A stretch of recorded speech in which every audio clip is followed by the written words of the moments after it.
আমার সোনার মা বোনেরা শোনো দিয়া মন, নারী নামে জন্ম তোদের ইলমের প্রয়োজন ঠিক না?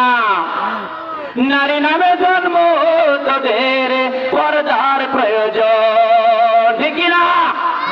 পর্দা হলো দ্বীনের বিধান, বলেন পর্দা হলো দ্বীনের বিধান, পর্দা করবে তাই। পর্দা ছাড়া চললে নারীর কোনো মূল্য নাই, পর্দা ছাড়া চললে নারীর কোনো মূল্য নাই ঠিক না? আমার মায়েরা পর্দায় চলতে হবে। এখন দেখেন এই বাংলাদেশে কোন জানোয়ার কোন শয়তান না জানি এই প্লাজু কাঠিটা পার করলো, কথা বলে ঠিক না বেঠিক?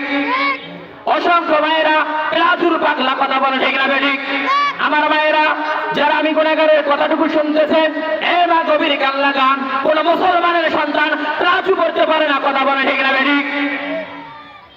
দেখেন পেট খালি, বুক খালি, পিঠ খালি, হাঁটুর নামার মধ্যে প্লাজু পরি পর্দা করে, কথা বলে ঠিক না বেঠিক? পর্দা করার দরকার যেখানে, সেখানে পর্দা নাই।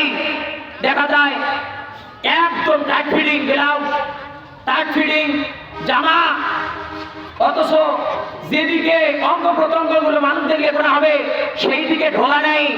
দেখবেন আপনারা পেটিকোটের মতন, সায়ার মতন ব্লাউজ পরতেছে, কথা বলে ঠিক না বেঠিক?